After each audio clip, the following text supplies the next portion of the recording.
Hello guys, welcome. मैं हरिकेश अशोक दुबे। आज हम लोग 12th chemistry lesson number 10 hydrogen derivatives का वीडियो 3 पढ़ने वाले हैं, जिसमें हम सॉल्युबिलिटी डिस्कस करेंगे अल्काइल हलाइड की। अब ये सॉल्युबिलिटी हम किसकी देख रहे हैं? अल्काइल हलाइड्स की देख रहे हैं। तो ये जो है अल्काइल हलाइड मतलब this are less soluble in water. ये कम सॉल्युबल होता है वाटर के अंदर as less energy is released when new attraction are set up between the halo alkanes. क्या कह रहा है कि ये लेस सॉल्युबल होता है वाटर में और ये लेस एनर्जी रिलीज करता है जब नया अट्रैक्शन सेटअप होता है दो हैलो एल्केन्स के बीच में, हैलो एल्केन्स या वाटर मॉलिक्यूल्स के बीच में, किसी भी दो चीज़ के बीच में जब न्यू अट्रैक्शन सेटअप होता है तो ये लेस सॉल्युबल होता है, लेस एनर्जी रिलीज करता है। जैसे कि हैलो एल्केन्स हो गया मेरा पहला, और दूसरा वाटर मॉलिक्यूल्स हो गए, ठीक है, matter molecules. As this are not so strong as the original H bond. ये जो अट्रैक्शन होता है वो बहुत ज़्यादा स्ट्रांग नहीं होता जितना स्ट्रांग हाइड्रोजन बॉन्ड होता है वाटर के अंदर। गाइस, ये जो वाटर के अंदर हाइड्रोजन बॉन्ड होता है, it is a very strong bond, यह आसानी से तोड़ा नहीं जा सकता। This is a original OH bond in water, is a very strong in nature. तो जो सॉल्युबिलिटी है, अब इनकी जो सॉल्युबिलिटी है, देयर सॉल्युबिलिटी यानी RX की जो आपकी सॉल्युबिलिटी है in organic solvent is a quite good, यानी ये अच्छे से ऑर्गेनिक सॉल्वेंट्स में डिजॉल्व हो जाता है। And due to almost same interaction, क्यों ये ऑर्गेनिक सॉल्वेंट में अच्छे से सॉल्युबिलिटी है इसकी? क्योंकि इनका ऑलमोस्ट क्या होता है, सेम इंटरैक्शन रहता है, ठीक है। Now the solubility of a alkyl halide is inversely proportional to the molecular weight. Solubility increases, molecular weight decreases. Solubility decreases, molecular weight will increases. जैसे कि आप यहाँ पे देख सकते हैं मिथाइल, इसका जो मॉलिक्यूलर वेट है ये सबसे कम है, तो ये सबसे क्या होगा, ज़्यादा सॉल्युबल होगा। अब यहाँ पे ब्यूटेन है, ब्यूटाइल ग्रुप है, ब्यूटाइल हलाइड है, तो इसका मॉलिक्यूलर वेट ज़्यादा है तो इसकी सॉल्युबिलिटी सबसे कम होगी, ठीक है। अभी हम लोग देखने वाले हैं केमिकल प्रॉपर्टीज ऑफ मोनोहलाइड्स। क्या देखेंगे बच्चों अभी हम लोग? Chemical properties of monohalides. Since ये जो बॉन्ड होता है, ये बॉन्ड कैसा है आपका? This bond is a polar covalent bond, हमने प्रीवियस वीडियो में पढ़ा हुआ है। कार्बन के ऊपर डेल्टा पॉजिटिव होता है और हाइड्रोजन के ऊपर delta negative. It is a polar, this are reactive compound. ये क्या होता है? वेरी रिएक्टिव कंपाउंड होता है। The reactivity order as follow. सबसे ज़्यादा रिएक्टिव कौन होगा, ये लिख के ले लेना है बच्चों। Alkyl iodide is more reactive than the alkyl chloride. Okay, now उसके बाद यहाँ पे हम रिएक्टिविटी ऑर्डर देखेंगे जो आपका जैसे जैसे प्राइमरी सेकेंडरी टर्शरी आएगा, यानी tertiary carbon is more reactive than the secondary carbon than second primary halide. Means tertiary halide is more reactive than a secondary and secondary halide is more reactive than a primary. तो ये simple concept है, आप लोगों को याद रखना है और ऐसा सो ऑन गोइंग होगा। जितना कम मॉलिक्यूलर वेट होगा उतना ज़्यादा रिएक्टिव होगा। अब methyl halide is a more reactive as compare to the ethyl halide, propyl halide and so on, ठीक है। अब हम लोग न्यूक्लियोफिलिक सब्स्टिट्यूशन रिएक्शन देखने वाले हैं बच्चों। What is a nucleophilic substitution reaction? Nucleophilic substitution reaction में जो अल्काइल हलाइड होता है undergo the nucleophilic substitution reaction. What is mean by nucleophilic substitution reaction? Nucleophile ने सब्स्टिट्यूट किया। What is mean by substitution? अगर मैं पूछूं सब्स्टिट्यूशन का मतलब क्या होता है, तो who can tell me about the substitution?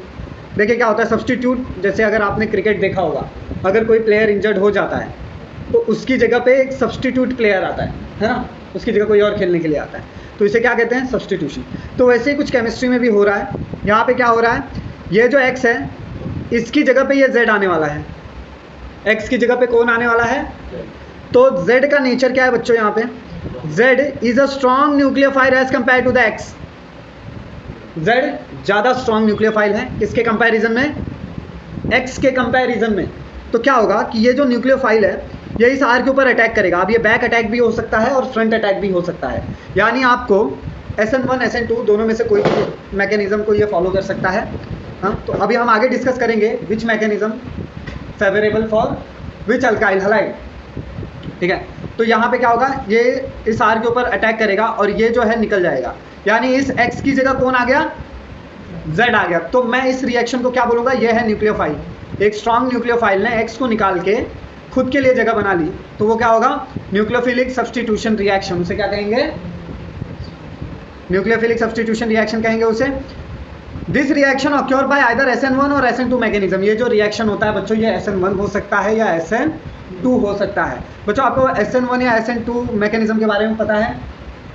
चलिए अब यहाँ पे पहली बार SN1 और SN2 का नाम आया है, तो हम यहीं पे SN1 और SN2 मैकेनिज्म को डिस्कस कर लेंगे, ताकि जब आगे हमें SN1 और SN2 आए तो आसानी हो जाए पढ़ने में, ठीक है। तो SN1 SN2 क्या है बताता हूँ मैं। तो हमने यहाँ पे SN1 ले लिया है और SN2 ले लिया है, इन दोनों का डिस्टिंग्विश बिटवीन करेंगे। ये है पोलार, देखिए SN1 में पोलार प्रोटिक सॉल्वेंट का यूज़ होता है, SN2 में पोलार अप्रोटिक सॉल्वेंट का यूज़ होता है। प्रोटिक मतलब ऐसा सॉल्वेंट जो हाइड्रोजन डोनेट करे, पोलार अप्रोटिक यानी पोलार सॉल्वेंट है लेकिन वो हाइड्रोजन को डोनेट नहीं करेगा। Solvolysis reaction take place in 2 steps. यहाँ पे जो रिएक्शन है वो कितने स्टेप्स में होगा, 2 स्टेप में होगा SN1 में। SN2 में रिएक्शन सिर्फ 1 स्टेप में होगा। यहाँ पे जो रिएक्शन आपको दिया हुआ है वो दिया हुआ है R1 R2 R3, यानी ये टर्शरी हलाइड में से जब ये X ग्रुप रिमूव होगा, देखिए अगर आप ध्यान से देखेंगे तो ये X ग्रुप रिमूव हो रहा है, तो पॉजिटिव टर्शरी कार्बोकैटायन फॉर्म हो रहा है। क्या फॉर्म हो रहा है, तो जो ये पहला स्टेप हो गया मेरा बच्चों, ये क्या हो गया, first step is RDS, slow step होता है। RDS का फुल फॉर्म है रेट डिटर्मिनेशन स्टेप। RDS मतलब, ठीक है ना। अब ये कार्बोकैटायन अंडरगो होगा न्यूक्लियोफिल अटैक के। अब ये जो न्यूक्लियोफाइल है, ये जो X है, ये मेरा स्ट्रॉन्ग न्यूक्लियोफाइल है, ये यहाँ पे अटैक करेगा, ये इस कार्बोकैटायन के ऊपर अटैक करेगा, तो इसे कहेंगे न्यूक्लियोफिलिक सब्स्टिट्यूशन। अगर ये फ्रंट अटैक कर रहा है तो अलग प्रोडक्ट आएगा, और अगर ये बैक अटैक कर रहा है तो अलग प्रोडक्ट आएगा। तो मेरे जो पॉसिबिलिटी है प्रोडक्ट्स की वो 2 होगी, या तो इन्वर्जन इन कॉन्फ़िगरेशन होगा या तो रिटेंशन इन कॉन्फ़िगरेशन होगा। अगर ये बैक अटैक करेगा तो इन्वर्जन इन कॉन्फ़िगरेशन, अगर ये फ्रंट अटैक करेगा तो रिटेंशन इन कॉन्फ़िगरेशन होगा। रिटेंशन यानी सेम कॉन्फ़िगरेशन, जैसे आप ये देख सकते हो, जो कॉन्फ़िगरेशन आपके स्टार्टिंग मटेरियल का था वही कॉन्फ़िगरेशन, देखिए यहाँ पे X है, X की जगह NU आया, तो इसके लिए हो गया रिटेंशन इन कॉन्फ़िगरेशन। ये जो आपका X है, X की जगह अपोजिट में, X की अपोजिट में न्यूक्लियोफाइल आया, तो ये क्या हो गया, इन्वर्जन इन कॉन्फ़िगरेशन हो गया, ठीक है। और वहीं पे अगर मैं SN2 की बात करूँ तो SN2 ये 1 स्टेप रिएक्शन है। SN2 क्या है बच्चों, 1 स्टेप रिएक्शन है।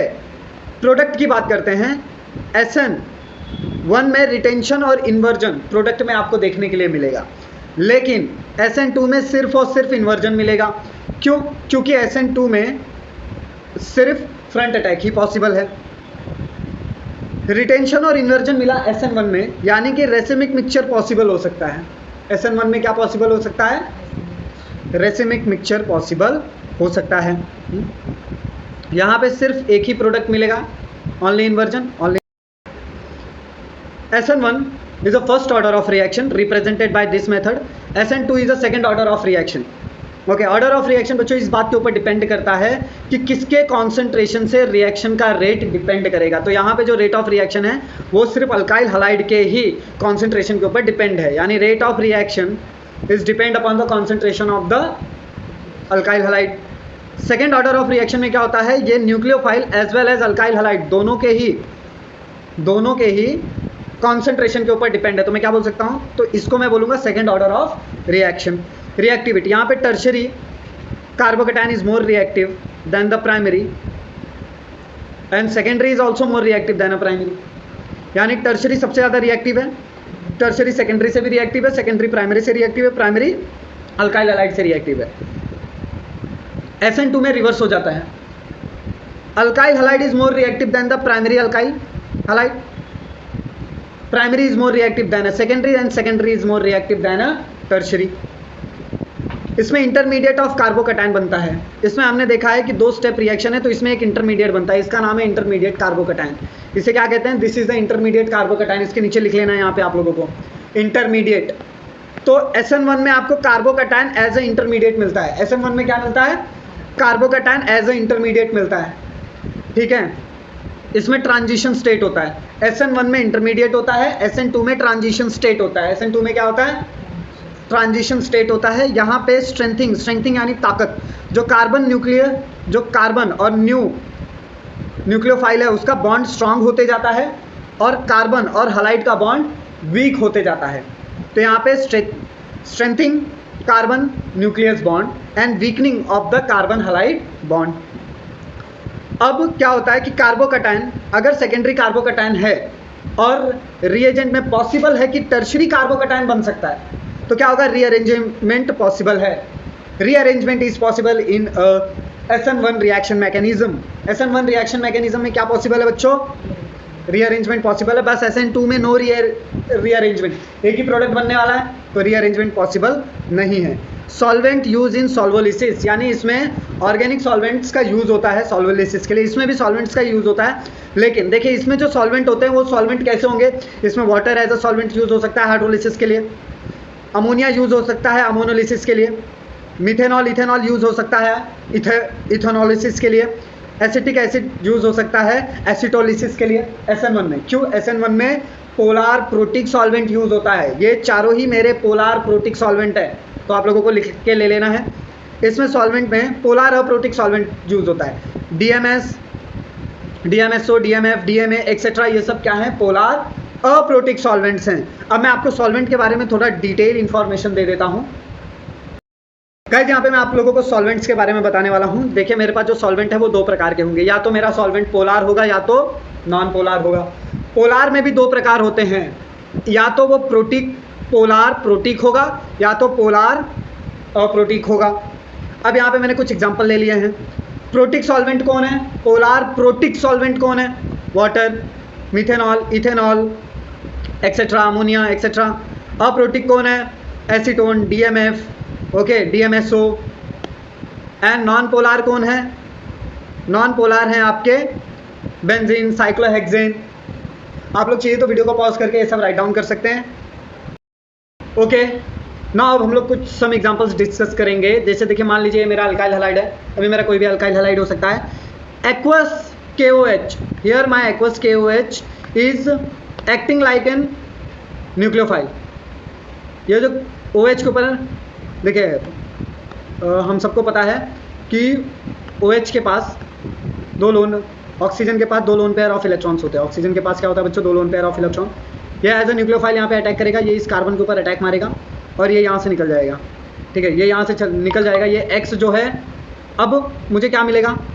देखो यहाँ पे हमारे पास क्या था कि RX था, जहाँ पे ये एक्वस KOH का OH आके यहाँ पे अटैक मारता है और ये यहाँ से रिमूव हो जाता है। तो अब देखिए यहाँ पे मेरे पास क्या बचा? बन गया मेरे पास एक नया स्पीसीज आ जाएगा। यहाँ पे -X ले लेता हूँ मैं, और यहाँ पे क्या बनेगा? RO, R के पास एक K रहेगा, O के पास और H रहेगा, बरोबर। अब ये जो नेगेटिव पार्ट है ये इस K को ले लेगा। यहाँ पे जो ऑक्सीजन के ऊपर प्लस चार्ज बना हुआ है, यहाँ पे अगर आप ध्यान से देखेंगे तो ऑक्सीजन के ऊपर प्लस चार्ज है। ये प्लस चार्ज को काउंटर बैलेंस करने के लिए ये वापस यहाँ पे आ जाएगा, निकल जाएगा ये प्लस चार्ज, और मुझे एज अ प्रोडक्ट क्या मिलेगा? KX मिलेगा, बाय प्रोडक्ट। ये मेरा बाय प्रोडक्ट है, KX is my by product and ROH is my product. तो आपको यहाँ पे ध्यान रखना है बच्चों ना। अब क्या होता है कि सेम AgOH है, इसके पास भी लोन पेयर ऑफ इलेक्ट्रॉन है, ये यहाँ पे अटैक मारेगा, ये X Ag के पास चला जाएगा, तो रिएक्शन में क्या आएगा? ROH AgX CN। देखो कार्बन और नाइट्रोजन बच्चों, यहाँ पे एक बहुत ही ज़्यादा इंपॉर्टेंट बात मैं आप लोगों को बता देता हूँ। जब भी मैं पीरियोडिक टेबल में लेफ्ट टू राइट मूव करता हूँ तो क्या होता है? बेसिसिटी इंक्रीज होती है। क्या इंक्रीज होती है? यानी बेसिक कैरेक्टर इंक्रीज होता है बट न्यूक्लियोफिलिक कैरेक्टर डिक्रीज होता है। यहाँ पे आपका बेसिक कैरेक्टर तो इंक्रीज हो गया लेकिन न्यूक्लियोफिलिक कैरेक्टर डिक्रीज हो जाता है। तो न्यूक्लियोफिलिक जो कैरेक्टर है वो राइट टू लेफ्ट इंक्रीज होता है। ठीक है, ये हमने ऑलरेडी 11th में पढ़ा हुआ है। तो अब मेरे पास यहाँ पे ऑप्शन है कार्बन और नाइट्रोजन।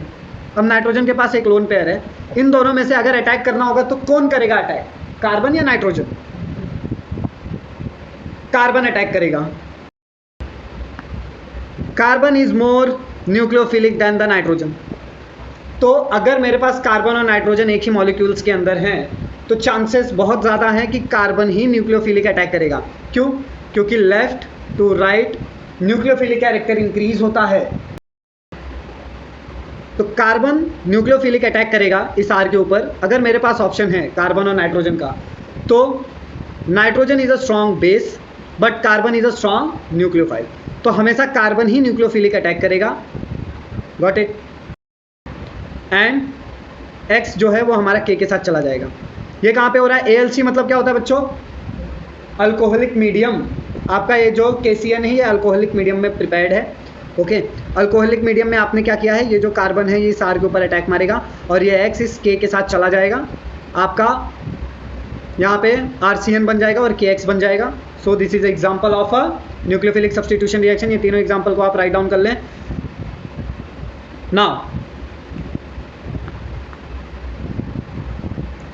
हमारे पास यहाँ पे कुछ इंपॉर्टेंट बातें बताई गई हैं, जैसे कि RCN, यहाँ पे जो आप RCN देख रहे हैं, RCN is the major product as a KCN। RCN मेरा मेजर प्रोडक्ट बनेगा KCN के कंपैरिजन में। Being ionic provides CN minus ion, या आयनिक होने के साथ CN माइनस आयन देता है। Therefore attack occur from the carbon atom side. तो अटैक कहाँ से होगा? कार्बन एटम साइड से होगा। ये मैंने ऑलरेडी आप लोगों को बताया है। ठीक है, अब जब मेरा मेजर प्रोडक्ट RNC बनेगा, उस केस में क्या होना चाहिए कि जो मेरा कार्बन है वो स्ट्रॉन्ग मेटल के साथ अटैच होना चाहिए। अब इस केस में nitrogen as a nucleophile act कर रहा है। बच्चों इस केस में क्या हो रहा है? Nitrogen is a good nucleophile as compare to the carbon. Why? Because carbon is directly bonded to the metal. Carbon सीधा सीधा मेटल से जुड़ा हुआ है, उसको और किसी के पास जाके अटैक करने की ज़रूरत ही नहीं है। तो ये जो नाइट्रोजन है ये यहाँ पे अटैक मारेगा इस R के ऊपर, और ये जो आपका X है ये Ag के साथ चला जाएगा एंड कार्बन नाइट्रोजन चला जाएगा। ठीक है, now the major product is isocyano as AgCN being a covalent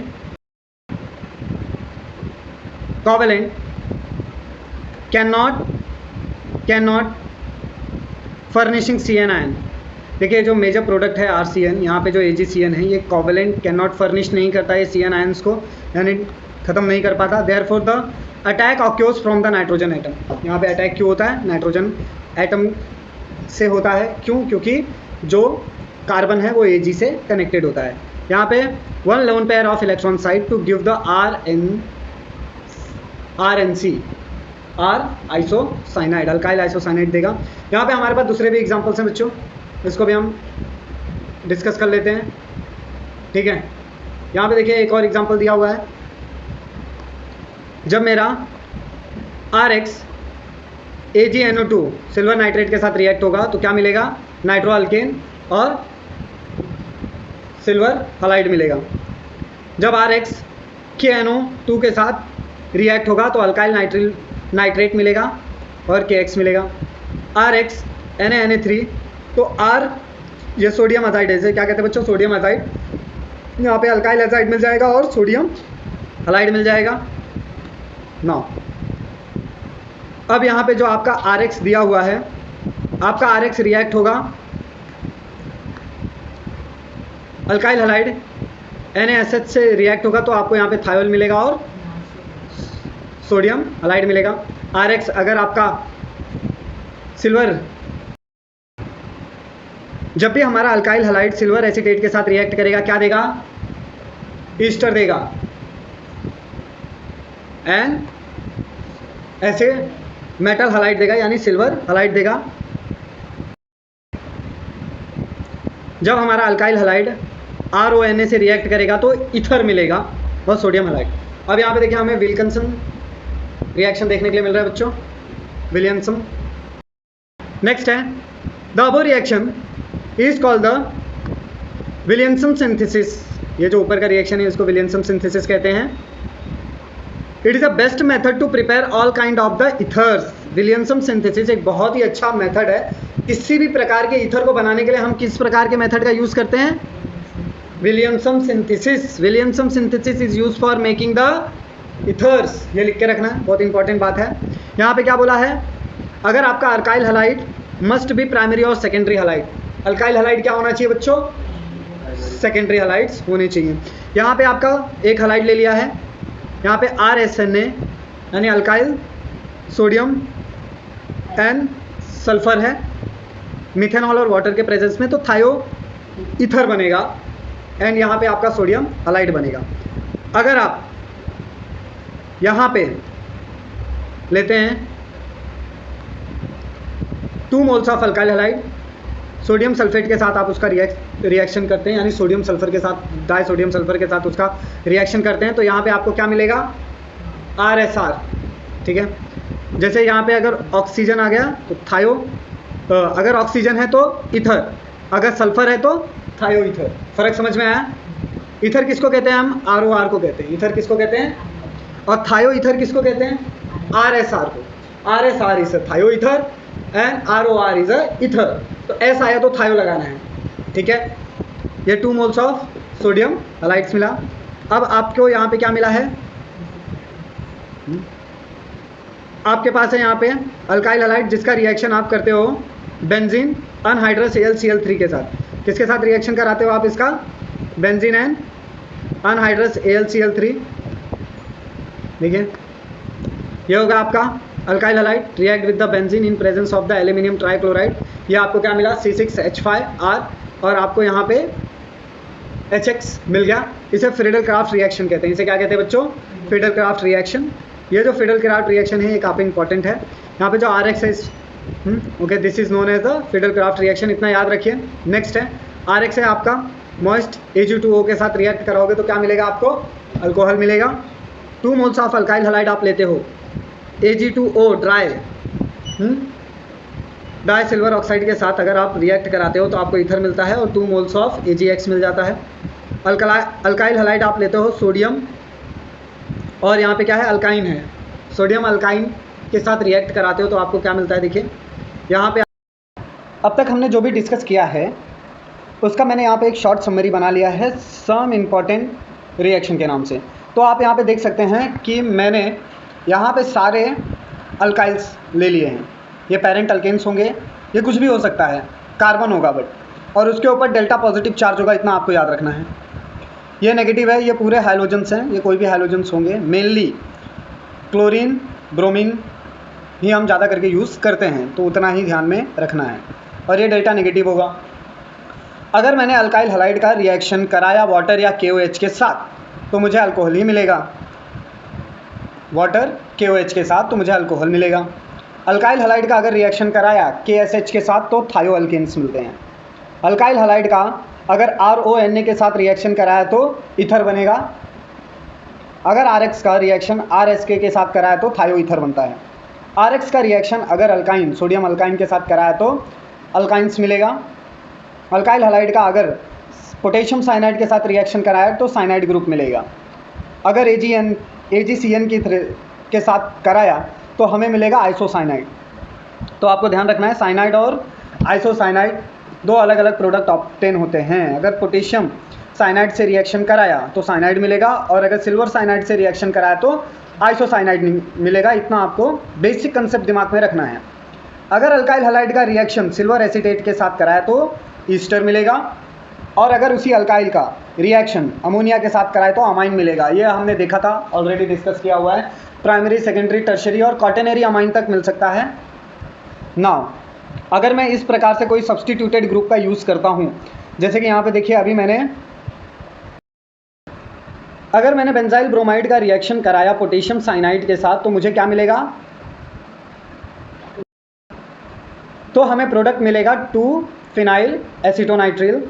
अगर मैं 1-ब्रोमो-3-मिथाइल साइक्लोहेक्सेन का रिएक्शन कराता हूँ in presence of solvent DMF और इथाइल सल्फोनाइल पोटेशियम का, तो जो मुझे प्रोडक्ट मिलेगा वो मिलेगा 1-इथाइल सल्फेनाइल 3-मिथाइल साइक्लोहेक्सेन। चलिए अब हम सॉल्युबिलिटी देखेंगे टेक्स्ट बुक से। ओके स्टूडेंट्स, हमने ऑलरेडी सॉल्युबिलिटी अल्काइल हलाइड की डिस्कस की हुई है, लेकिन इसमें हम text book point of view देखेंगे क्या सॉल्युबिलिटी होती है अल्काइल हलाइड की।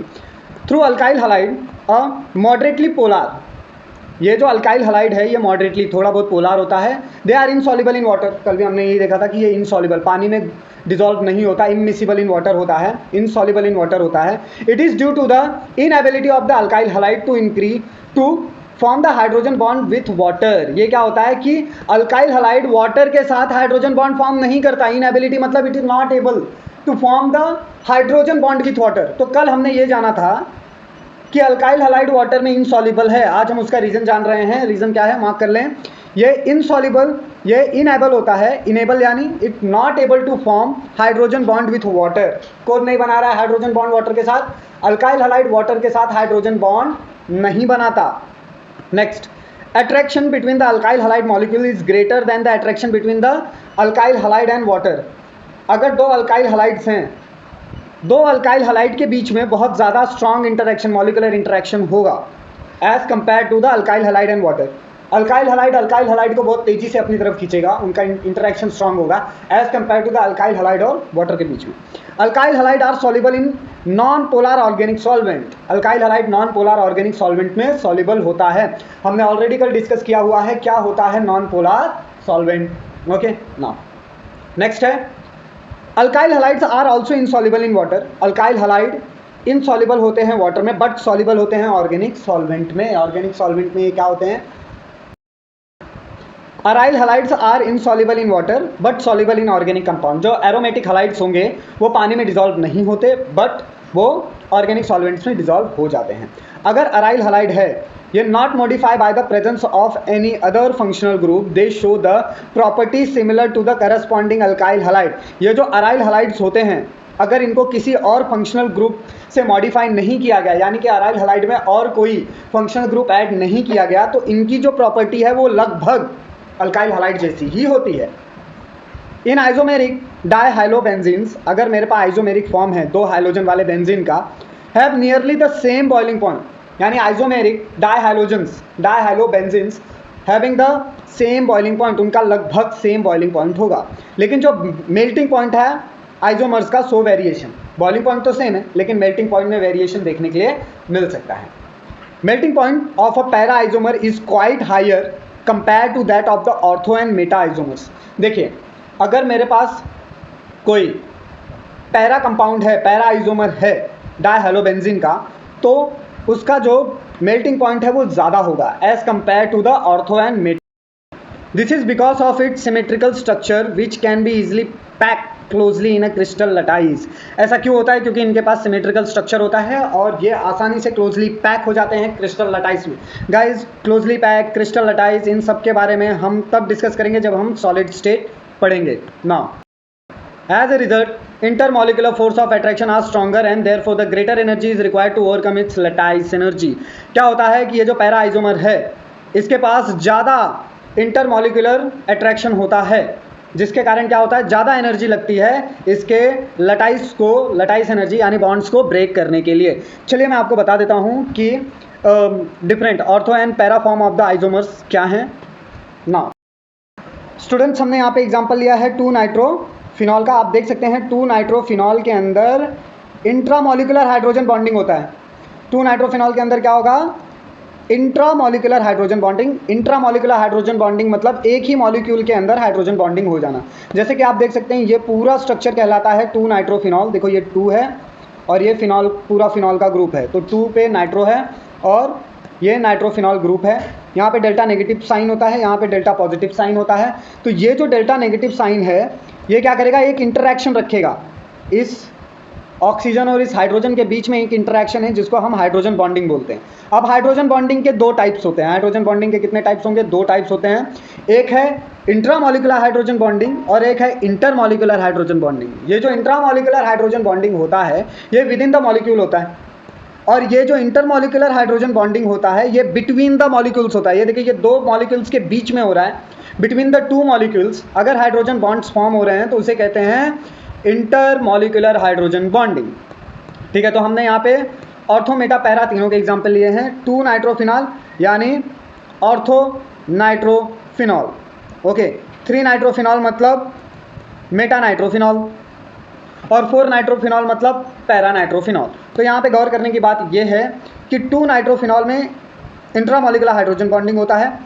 3 यानी मेटा नाइट्रोफिनॉल के अंदर इंटरमोलिकुलर हाइड्रोजन बॉन्डिंग होता है, इतना आपको ध्यान में रखना है।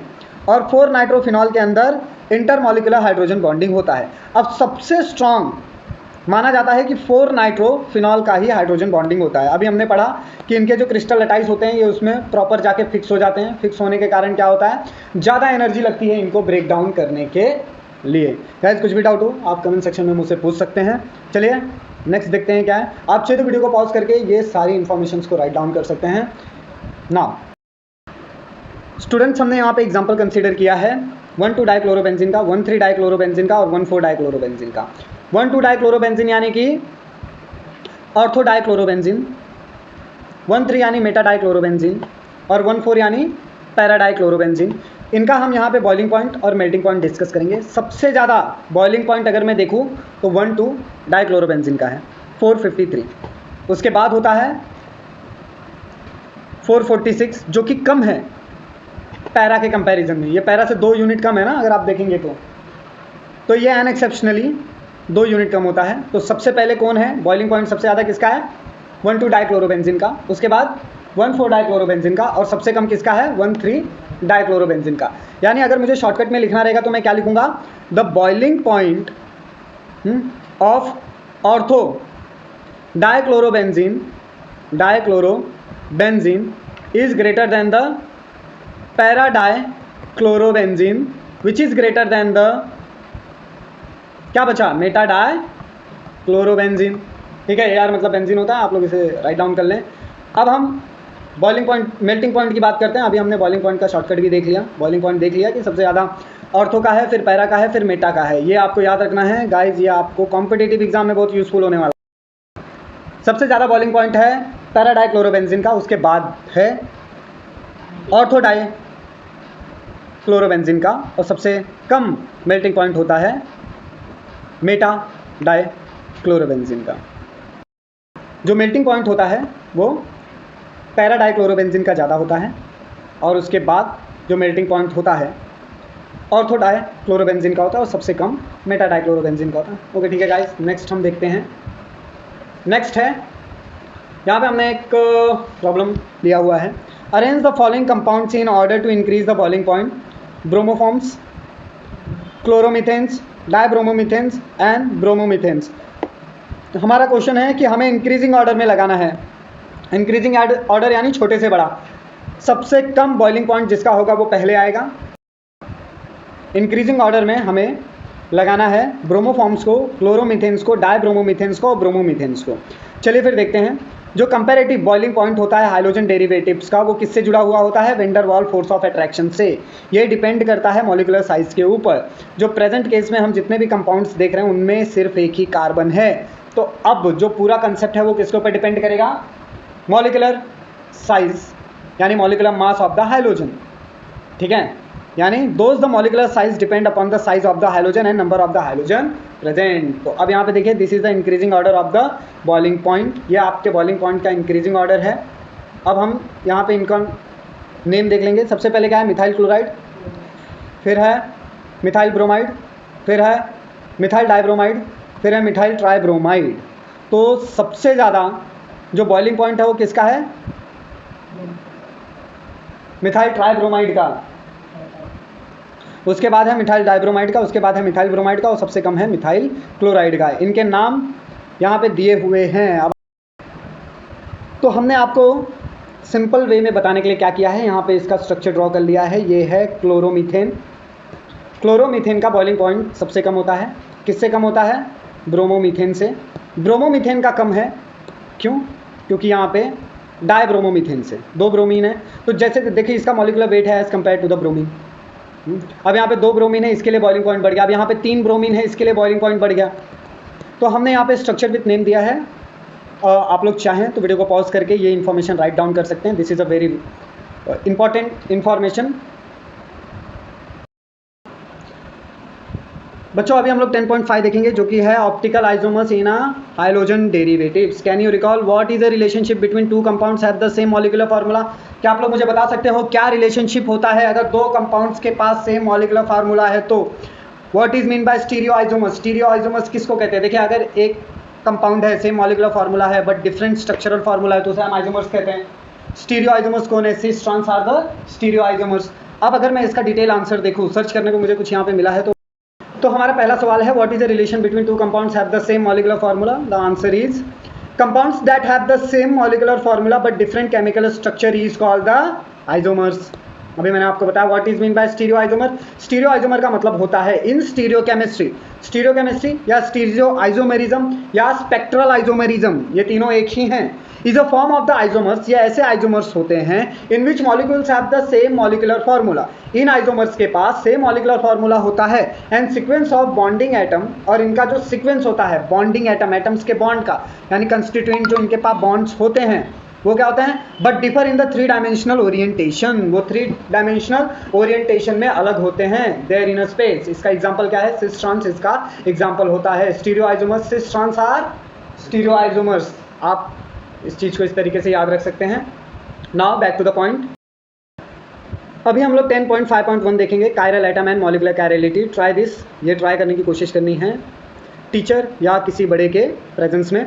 Make a 3 dimensional model of a 2 chlorobutane. आपको 3 डायमेंशनल मॉडल बनाने की कोशिश करनी है 2 क्लोरोब्यूटेन का। Make another model of a mirror image of a first model. आपको क्या करना है? पहले मॉडल का मिरर इमेज बना के रखना है सेकंड मॉडल के लिए।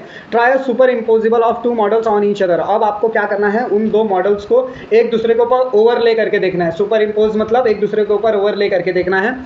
Do they super impose on each other exactly, क्या वो दोनों एक दूसरे के ऊपर एग्जैक्टली फिट हो रहे हैं? Comment on whether the 2 models are identical or not. और आपको बताना है, कमेंट मतलब नोट लिख के रखना है कि वो दोनों सुपर इम्पोजिबल हैं, आइडेंटिकल हैं या नहीं। The answer is no, the 2 models are identical or not. इसका आंसर है they are not identical, they having the 2 chiral molecules having the non superimposable mirror image. This is the answer of our question. ये आप करके देख सकते हैं बच्चों, हमने करके देखा है। ओके नाउ अब हम यहाँ पे क्या करेंगे कि प्रायोरिटी ऑर्डर डिस्कस कर लेंगे बच्चों। Let us now join down the atoms और group attach to each other in a 2 chlorobutane. अब देखिए गाइस, यहाँ पे हमने 2 क्लोरोब्यूटेन का एक एग्जांपल ले लिया है। अब उसमें कार्बन 1 पे कितने ग्रुप्स जॉइंट हैं वो देखेंगे। देखिए जो C1 है आपका, वहाँ पे 3 हाइड्रोजन है और वो हाइड्रोजन जाके बाकी इस ग्रुप को अटैच हो गया। C2 पे क्या है कि एक हाइड्रोजन लगा हुआ है, एक क्लोरीन लगा हुआ है, एक CH3 मतलब ये वाला ग्रुप लगा हुआ है और बाकी का ये है ना। C3 पे क्या हो रहा है कि 2 हाइड्रोजन है, एक CH4 है और बाकी का ये वाला ग्रुप इस तरफ आ गया। और C4 पे 3 हाइड्रोजन रिमेनिंग, जैसे कि आप यहाँ से देख सकते हो 3 हाइड्रोजन है और रिमेनिंग ये वाला ग्रुप लग गया है। तो हमने C1, C2, C3, C4 पे क्या कौन कौन सा ग्रुप अटैच है वो डिस्कस कर लिया है। अब हम देखेंगे it can be seen that the 4 group bonded to C2 all different from each other. अगर मैं ध्यान से देखूँ तो जो कार्बन 1 से कार्बन 4 तक जितने ग्रुप भी बाउंडेड हैं, पहला ग्रुप, दूसरा ग्रुप, तीसरा ग्रुप, चौथा ग्रुप, ये सारे के सारे अलग हैं, both are different. Okay, carbon atom in a molecules which carry the 4 different group is called the chiral carbon. अब आपको क्या करना है, देखिए ऐसा हमें कार्बन ढूंढना है जिनमें चारों ग्रुप अलग हैं, तब हम उसे कायरल कहेंगे। अब देखिए ये एक कार्बन है, इसमें 4 ग्रुप है, 3 हाइड्रोजन और एक ये वाला ग्रुप। C2 में क्या है, एक हाइड्रोजन है, एक क्लोरीन है, एक मिथाइल है और एक ये वाला ग्रुप है। अगर मैं ध्यान से देखूं तो यहीं पे ही यानी C2 पे ही 4 अलग अलग ग्रुप है, नहीं तो C3 पे 2 हाइड्रोजन है। हाँ, ये 2 ग्रुप सेम हो गए, मतलब कैरेलिटी नहीं है यहाँ पे। C4 पे है क्या कैरेलिटी? नहीं।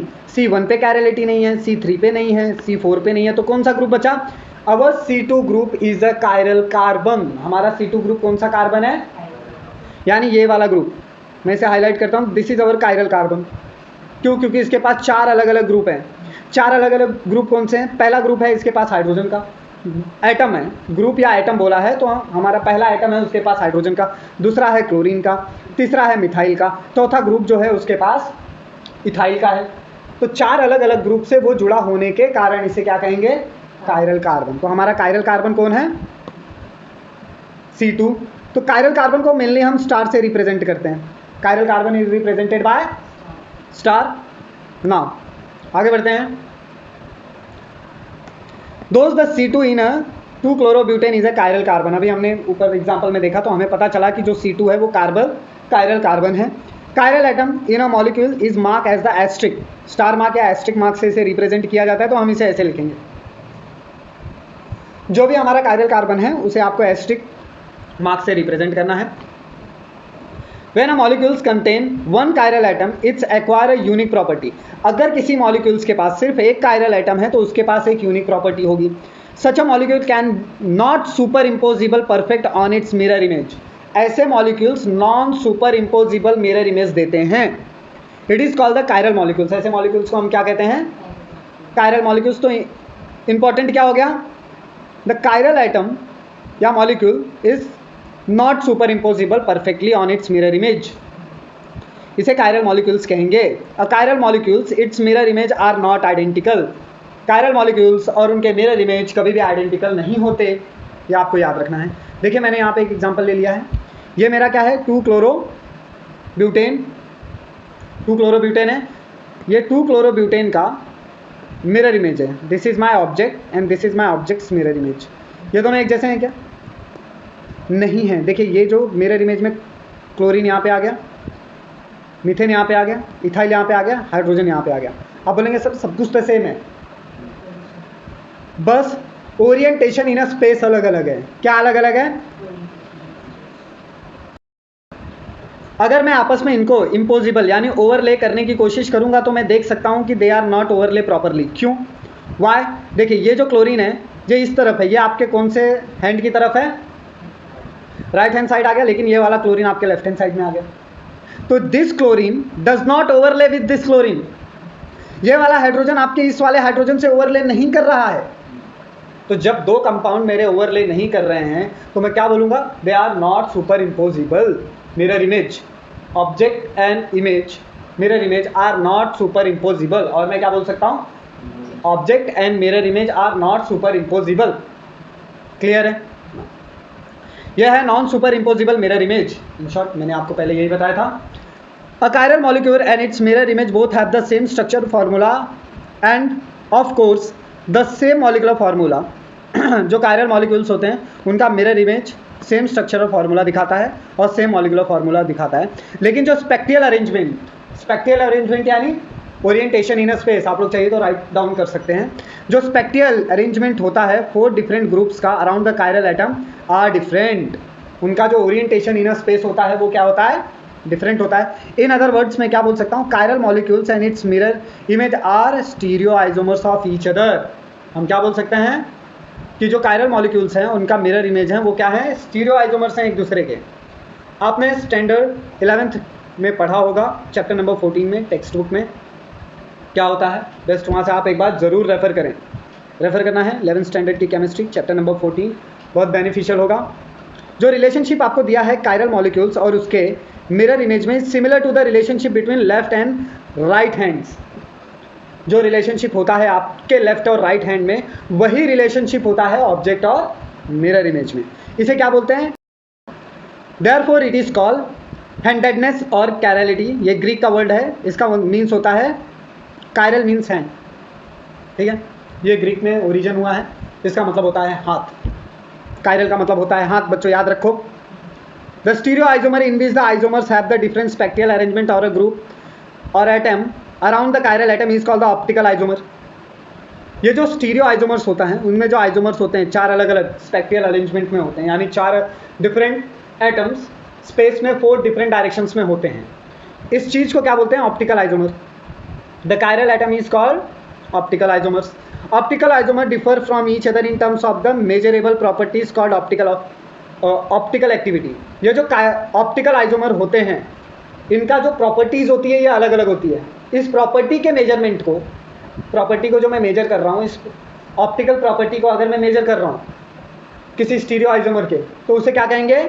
Optical activity. Optical activity stand समझने के लिए मुझे to understand the optical activity me must know the plane polarise light. जो प्लेन पोलराइज लाइट क्या होता है ये जब मैं समझ जाऊंगा तब मैं ऑप्टिकल एक्टिविटी और अच्छे से समझ पाऊंगा। ठीक है, रिमेंबर, हमेशा याद रखिएगा। The phenomenon of optical isomer in organic compound was observed first and its origin in a molecular carity was recognized later। मैं आपको बता देना चाहता हूं कि जो ऑप्टिकल आइसोमर है ऑर्गेनिक कंपाउंड में, इसे पहले ही ढूंढ लिया गया था, देख लिया गया था, लेकिन मॉलिक्यूलर कैरिटी को बाद में जाना गया, समझा गया, उसके इंपॉर्टेंस बाद में लोगों को समझ में आई। Now our next topic is 10.5.2 plane polarise light. दोस्तों ये प्लेन पोलराइज लाइट क्या होता है ये अभी हम सीखेंगे। जब भी कोई ordinary light consist of the electromagnetic wave having oscillation of electric and magnetic field in all possible plane perpendicular to the direction of a propagation of a light. देखिए यहाँ पे क्या कह रहा है, जो भी आपका ऑर्डिनरी लाइट होता है, अब हम सबको पता है light is a form of electromagnetic wave. यहाँ पे इलेक्ट्रिक और मैग्नेटिक फील्ड होते हैं, ये हर पॉसिबल डायरेक्शन में क्या करते हैं, ऑक्सीलेट करते हैं। ओके, और फॉरवर्ड यानी प्रोपोगेशन डायरेक्शन में, यानी डायरेक्शन ऑफ प्रोपोगेशन, जिस दिशा में वो आगे बढ़ रहे हैं उस दिशा में आगे बढ़ते हुए हर पॉसिबल डायरेक्शन में फ्लैक्चुएट यानी ऑक्सीलेशन करते रहते हैं। When an ordinary light pass through a Nichols prism, ये आपका फिल्टर है, एक फिल्टर की तरह काम करेगा। ये आपका प्रिज्म है जो आपके ऑर्डिनरी लाइट को कन्वर्ट कर देगा किसमें, प्लेन पोलराइज लाइट में। ठीक है, oscillation only in one plane emit out. तो जैसे ही आपका ऑर्डिनरी लाइट निकोल्स प्रिज्म से पास होगा वो वन प्लेन में ऑक्सीलेट करेगा। यानी ऑर्डिनरी लाइट क्या कर रहा था, ऑल पॉसिबल प्लेन में ऑक्सीलेट कर रहा था, लेकिन जैसे ही आपका लाइट निकोल प्रिज्म से पास होता है वो सिर्फ एक प्लेन में ऑक्सीलेट करेगा। तो अब मैं इसको सिंपल वर्ड्स में क्या बोल सकता हूँ, light having oscillation only in one plane perpendicular to the direction of a propagation of light is known as a plane polarise light. तो इस चीज़ को क्या कहते हैं, प्लेन पोलराइज लाइट। अगर आपका लाइट सिर्फ एक ही डायरेक्शन में ऑक्सीलेट कर रहा है तो उसे कहेंगे प्लेन पोलराइज लाइट। देखें ये क्या है, एग्जाम्पल कीजिए कि ये आपका क्रॉस सेक्शनल ऑर्डिनरी लाइट है, ये आपका ऑर्डिनरी लाइट जो कि हर पॉसिबल डायरेक्शन में ऑक्सीलेट कर रहा है। निकोल प्रिज्म से वो पास हुआ तो वो सिर्फ एक ही डायरेक्शन में ऑक्सीलेट करेगा। तो ये हो गया आपका plane polarise light, cross section area of plane polarise light, cross section of ordinary light. इसको समझने के लिए मैंने एक छोटा सा रिप्रेजेंटेशन बनाया है, चलिए उसे देख लेते हैं। नाउ शुरू करते हैं। सबसे पहले आएगा ये आपका लाइट सोर्स है जिसमें से आपका अनपोलराइज लाइट बाहर निकलता है। यहाँ पे आप देख सकते हैं कि आपका जो अनपोलराइज लाइट है वो बाहर निकलेगा। ये आपका निकोल प्रिज्म को पोलराइजर भी कहते हैं। निकोल प्रिज्म का दूसरा नाम क्या है, पोलराइजर, नाम याद रख लेना है। जैसे ही आपका प्लेन पोलराइजर इस पोलराइजर प्लेट से पास होगा ये सिंगल डायरेक्शन में प्रोपोगेट करेगा यानी ऑक्सीलेट करेगा। This is the direction of a propagation of a light. ये है direction of propagation of light, इस दिशा में आपका लाइट बह रहा है। यहाँ पे आप देख सकते हैं इनमें से एक आपका इलेक्ट्रिक फील्ड है, एक आपका मैग्नेटिक फील्ड है। आप देख सकते हैं कि ये कैसे हर दिशा में ऑक्सीलेट कर रहे हैं। लेकिन जैसे ये पोलराइजर यानी निकोल प्रिज्म से पास हुआ ये एक ही डायरेक्शन में ऑक्सीलेट कर रहे हैं। और ये सब कहाँ हो रहा है, propagation direction of a light में हो रहा है। तो हम इसे क्या कह सकते हैं, this is the best example. ये आपका एक एग्जाम्पल है जिसे आप समझ सकते हैं ना। यहाँ पे मैंने दूसरा एग्जाम्पल भी कंसीडर किया हुआ है जो आपके टेक्स्ट बुक से थोड़ा मिलता जुलता है। ये आपका लाइट सोर्स है जिसमें से नॉर्मल लाइट निकल रही है। ओके, अब ये क्या होता है कि आपका पोलराइजिंग फिल्टर से पास होता है यानी निकोल प्रिज्म से पास होता है जो आपको प्लेन पोलराइज देता है। अब ये प्लेन पोलराइज लाइट आगे क्या जाएगा, एक डिटेक्टर पे जाएगा। डिटेक्टर पे जाने के बाद ये डिटेक्ट होकर कंप्यूटर पे आपको दिखाई देगा। तो अब क्या होता है कि जब ये प्लेन पोलराइज लाइट डिटेक्टर के पास जा रहा होता है तो हम बीच में क्या करते हैं, एक सैंपल डाल देते हैं। यहाँ पे मेरा एक सैंपल है, मतलब मेरा एक कंपाउंड डाल दिया मैंने। अब जैसे ही ये लाइट इसमें से पास होगा, आप देखिए मुझे पता है कि ये लाइट स्ट्रेट ही जानी चाहिए। डिटेक्टर के पास ये लाइट कैसी जानी चाहिए, स्ट्रेट जानी चाहिए। लेकिन क्या होता है कि ये इस सॉल्यूशन से पास होने की वजह से ये सम डायरेक्शन में मूव हो जाता है। अगर वो इस डायरेक्शन में मूव हो जाता है या इस डायरेक्शन में मूव हो जाता है तो मैं क्या कहूँगा कि माय सैंपल यानी जो भी मेरा कंपाउंड है, मेरा सैंपल क्या होगा, ऑर्गेनिक कंपाउंड होगा। My compound is optical active compound. ठीक है, तो इस पोलराइजेशन को हम मेजर करते हैं बच्चों। हम बेसिकली यहाँ पे क्या करते हैं, हाँ, जो डेविएशन, ये इसका नॉर्मल लाइन मान लो, सैंपल से पास होने के बाद अगर ये इस डायरेक्शन में या इस डायरेक्शन में लाइट बैंड हो जाती है तो हम उसे डिटेक्टर की मदद से मेजर कर लेते हैं। ठीक है, और तब हम पता लगा पाते हैं कि हमारा कंपाउंड ऑप्टिकल एक्टिव है या नहीं। अगर रेसिमिक मिक्सचर है, रेसिमिक मिक्सचर के केस में हमें ऐसा ही मिलेगा, यही प्लेन पोलराइज, सेम डिटेक्टर पे सेम रिस्पॉन्स आएगा, जीरो डेविएशन आएगा। ओके, तो हम क्या कहेंगे कि हमारा कंपाउंड रेसिमिक मिक्सचर है। डी या एल फॉर्म रहेगा तो वो लेफ्ट या राइट चेंज हो जाएगा। ठीक है, नाउ अब हम देखेंगे फर्दर। डू यू नो, क्या आप लोगों को पता है, Nicol prism is a special type of the prism made up of the piece of the calcite a crystalline form of the calcium carbonate arranged in a specific manner. Nicol prism is also known as the polarizer. अभी हमने discuss किया बच्चों, ये calcite का बनता है. Calcite nothing but a calcium carbonate. ये calcium carbonate होता है, लेकिन उसे अरेंज किया जाता है एक स्पेसिफिक मैनर में, एक विशेष प्रकार से उसे अरेंज किया जाता है, जिससे निकोल प्रिज्म बनता है. निकोल प्रिज्म को ही हम पोलराइजर कहते हैं. ऑप्टिकल एक्टिविटी देखेंगे 10.5.3. Optical activity, when a aqueous solution of a certain organic compound like a sugar, lactic acid is placed in a path of the plane polarised light. अभी मैंने आप लोगों को बताया प्लेन पोलराइज्ड लाइट के बीच में अगर मैं कोई ऑर्गेनिक कंपाउंड जैसे कि कोई सॉल्यूशन लैक्टिक एसिड का, शुगर का रख देता हूँ, transmitted light has the oscillation in a different plane. तो जो लाइट उस सॉल्यूशन से पास होगी, प्लेन पोलराइज लाइट अपना प्लेन ऑफ रोटेशन कर देगा, यानी पोलराइजेशन का एंगल बदल देगा फ्रॉम द ओरिजिनल यानी अब हम सबको पता है कि प्लेन पोलराइज लाइट स्ट्रेट आएगा, लेकिन उस सॉल्यूशन से पास होने के बाद टर्न हो जाता है. In other word, incident light undergoes the rotation of its plane. यानी जो लाइट उस सॉल्यूशन के ऊपर इंसिडेंट हुआ, प्लेन पोलराइज लाइट जब सॉल्यूशन पे इंसिडेंट होगा तो वो क्या करेगा, रोटेट कर लेगा. Rotate, plane polarisation light rotate हो जाएगा. The plane of a polarisation light rotate either of clockwise और अ लेफ्ट एंटी क्लॉकवाइज. अब ये जो रोटेशन हो रहा है प्लेन पोलराइज लाइट का, या तो ये राइट हैंड साइड में होगा या तो लेफ्ट हैंड साइड में होगा. राइट हैंड साइड यानी क्लॉकवाइज, लेफ्ट हैंड साइड यानी anti clockwise. This property of a substance which rotate the plane polarisation incident plane polarise light is called the optical activity. अब ये जो rotate कर रहा है प्लेन पोलराइज लाइट को, incident plane polarise light को जो सॉल्यूशन रोटेट करता है, वैसे सॉल्यूशन को हम क्या कहते हैं, ऑप्टिकली एक्टिव कंपाउंड. तो डेफिनेशन क्या बना, rotate the plane of a polarisation of a incident plane polarise light is known as the optical activity. A compound which rotate the plane polarise light are called optically active compound. ऐसे compound जो plane polarise light को rotate कर देते हैं उसे हम क्या कहते हैं, optically active compound. And this which do not rotate is are optically inactive compound.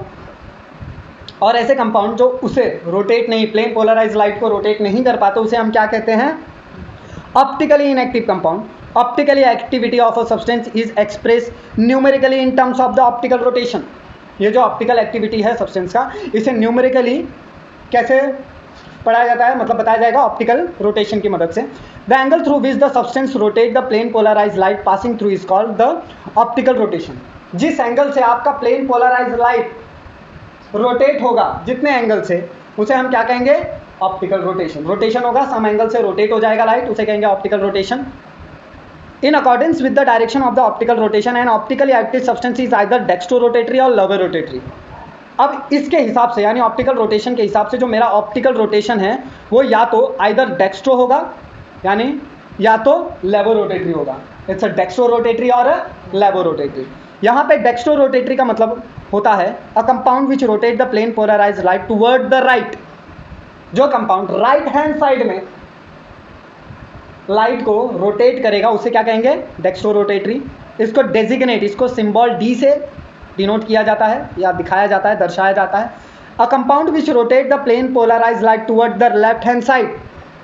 Left side में अगर लाइट को रोटेट करेगा तो उसे क्या कहेंगे, लेवो रोटेटरी. इसे डेजिग्नेट एल से या नेगेटिव साइन से दिखाया जाता है. Isomerism in which isomeric compound have the different optical activity is known as the optical isomer. ऐसे आइसोमेरिज्म कंपाउंड जिनके पास अलग अलग ऑप्टिकल एक्टिविटी होती है उसे ऑप्टिकल आइसोमर कहते हैं. French chemist लॉइस Pasteur first recognized the optical activity is associated with the certain type of the three-dimensional structure of molecule. French के एक साइंटिस्ट थे जिन्होंने पहली बार इस थ्री डायमेंशनल स्ट्रक्चरल मॉलिक्यूल्स में ऑप्टिकल एक्टिविटी देखी थी. उनका नाम था लुइस पास्चर.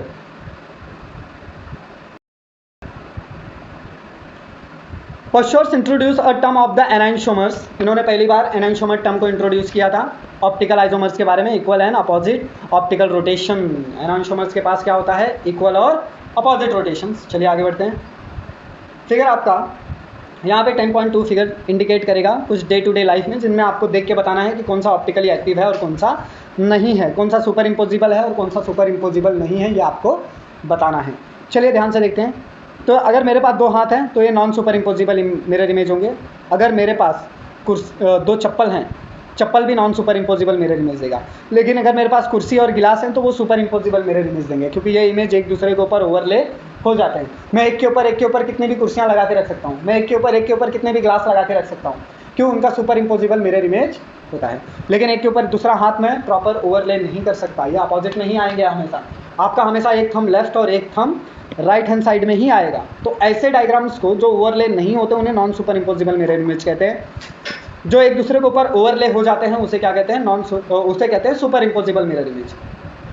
हमेशा आपको याद रखना है, remember, optical activity is an experimentally observe property of a compound. Optically activity experiment करके देखी जा सकती है।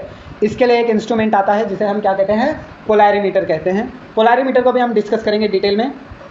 कैलरिटी is a description of a molecular structure. ये जो कैलरिटी होती है ये हमें मॉलिकुलर स्ट्रक्चर के बारे में कुछ डिस्क्रिप्शन देती है, उसके बारे में कुछ बताती है। Optical activity is a consequence of a chirality. ये जो ऑप्टिकल एक्टिविटी है ये कैलरिटी की वजह से ही होता है। Molecule which contain a one chiral atom are chiral. अगर मॉलिक्यूल्स के पास एक कायरल एटम है तो उसे कायरल कहेंगे।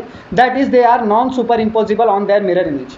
कायरल मतलब वो molecule non super imposable object और मिरर इमेज देने वाला है।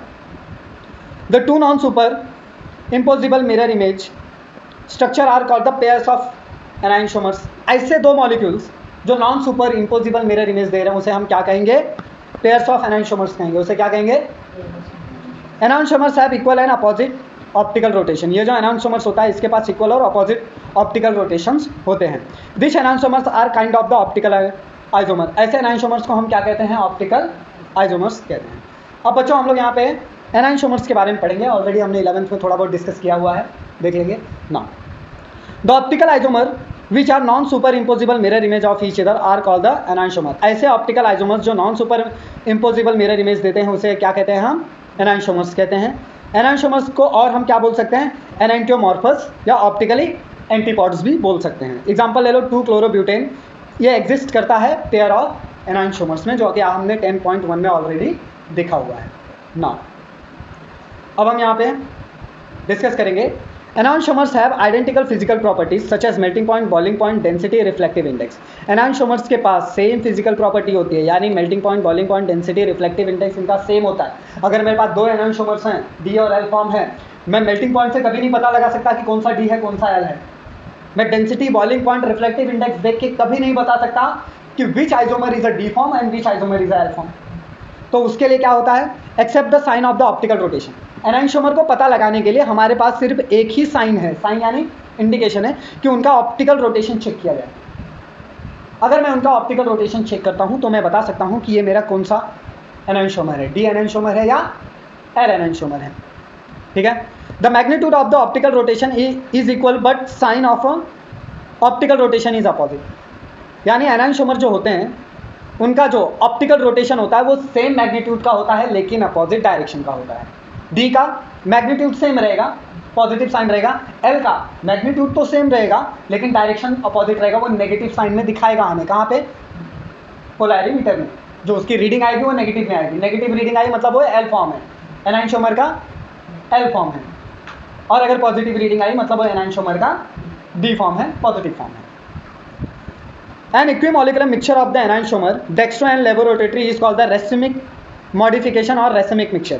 अगर इक्विमोलर मिक्सचर है, इक्विमोलर मिक्सचर मतलब इक्वल अमाउंट में आपका डी और एल फॉर्म है, ऐसे मिक्सचर को, ऐसे सॉल्यूशंस को हम क्या कहेंगे? रेसिमिक मिक्सचर या racemic solution. A racemic modification is optically inactive because optical rotation due to the molecules of one enantiomer is cancelled by the equal and opposite optical rotation due to the molecules of another enantiomer. देखिए racemic mixture के पास plus और minus दोनों अगर same मात्रा में होते हैं, जो आपका रेसिमिक मिक्सचर है उसके पास सेम अमाउंट में डी फॉर्म है और सेम अमाउंट में एल फॉर्म है, तो इनका मैग्नीट्यूड तो सेम है, यानी +50 -50 इज इक्वल टू 0 है ना। यानी मेरे रेसिमिक मिक्सचर के अंदर क्या है कि +50 का है। एग्जाम्पल ले लीजिए, मैं किसी भी कंपाउंड का मान लेता हूँ, जस्ट मैं कंसीडर कर रहा हूँ बच्चों आपको बताने के लिए कि ऑप्टिकल एक्टिविटी 0 क्यों हो गई। यहाँ पे देखिए दिया हुआ है कि जो आपका रेसिमिक अगर मॉडिफिकेशन ऑप्टिकली इनएक्टिव है यानी ऑप्टिकली 0 रीडिंग दे रहा है। आपका जो पोलैरीमीटर है वो 0 रीडिंग दे रहा है। वो 0 रीडिंग क्यों दे रहा है? क्योंकि उसके पास ऑप्टिकल जो रोटेशन है मॉलिक्यूल्स का, एक एनाइंशोमर का दूसरे एनानशोमर्स की वजह से कैंसिल हो जा रहा है। इक्वल है +50 - 50 इज इक्वल टू 0 होता है। 0 होता है यानी कि यहाँ पे ऑप्टिकली इनएक्टिव हो जाएगा। इनएक्टिव क्यों हो गया? क्योंकि जो ऑप्टिकल रोटेशन था एक एनानशोमर का वो कैंसिल हो गया इक्वल और opposite rotation of the another molecules की वजह से। डी ने जितना पॉजिटिव डायरेक्शन में घुमाया, एल ने उतना ही नेगेटिव डायरेक्शन में घुमा दिया। तो जो लाइट जैसा प्लेन पोलराइज लाइट गया था सॉल्यूशन में से वैसा ही प्लेन पोलराइज लाइट बाहर आ गया। तो racemic mixture designated by D L और प्लस और माइनस साइन। तो अगर आपका कोई रेसिमिक मिक्सचर रहेगा तो उसे डी एल या प्लस या माइनस साइन से रिप्रेजेंट किया जाएगा। ठीक है। 10.5.5 देखेंगे, representation of the configuration of the molecule. अब इन मॉलिक्यूल्स को रिप्रेजेंट कैसे किया जाता है ये हम देखने वाले हैं। उसके लिए कैन यू रिकॉल, क्या आप याद कर सकते हैं? Identify the type of the following 3D representation 1 and 2 is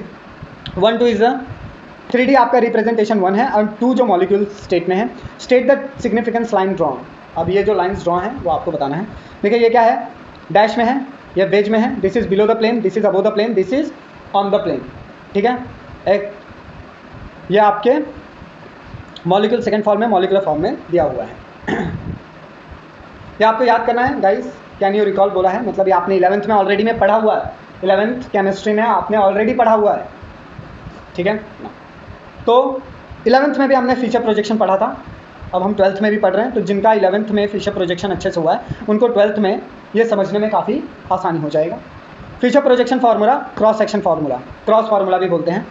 2 representation are use for the represented configuration. यहाँ पे 2 रिप्रेजेंटेशन का यूज़ होता है रिप्रेजेंट करने के लिए कॉन्फ़िगरेशन को, कायरल कार्बन को। 3 dimensional structure of the optical isomer on a plain paper. अगर मुझे 3 डायमेंशनल स्ट्रक्चर बनाना है किसी ऑप्टिकल आइसोमर का एक प्लेन पेपर के ऊपर, तो मैं कैसे बनाऊंगा? इस बात को फिशर ने बताया था, एक फिशर साइंटिस्ट था, उन्होंने बताया था। तो अब ये फिशर प्रोजेक्शन के नाम से जाना जाता है।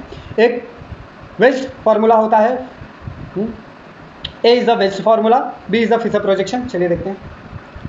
ये देखिए क्या है, यहाँ पे आपको एक सिंपल मॉलिक्यूल दिया है, ये कायरल कार्बन है। तो अब फिशर प्रोजेक्शन उसका कैसा होगा देखना है। ए वेस्ट फार्मूला, ये आपका वेस्ट फार्मूला है।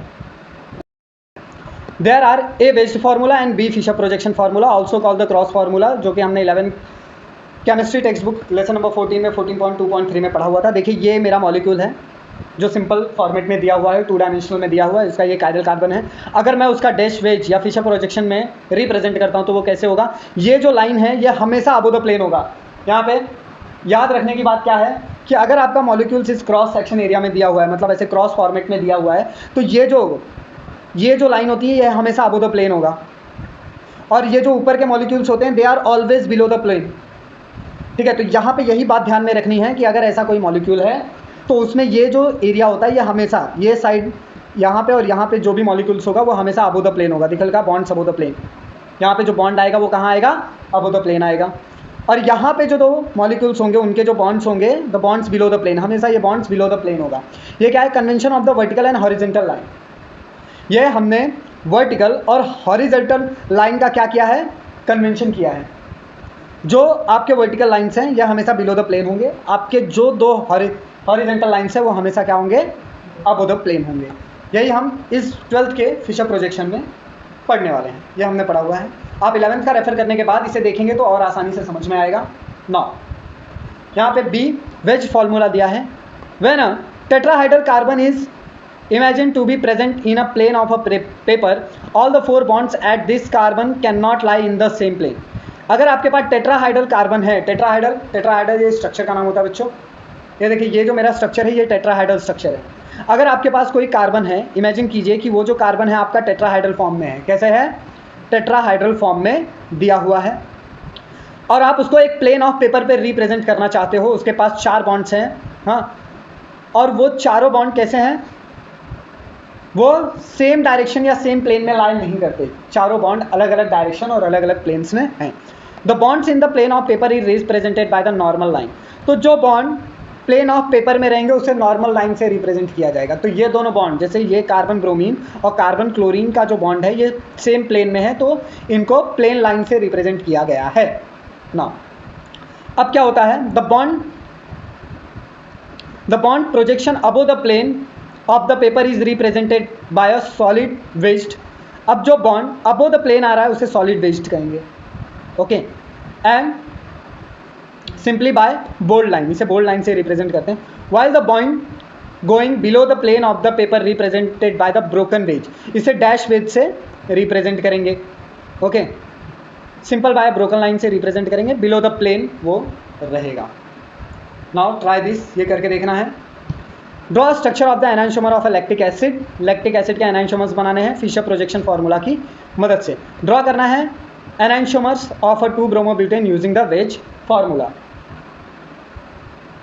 हे गाइस, वीडियो का नेक्स्ट पार्ट जल्द ही आने वाला है.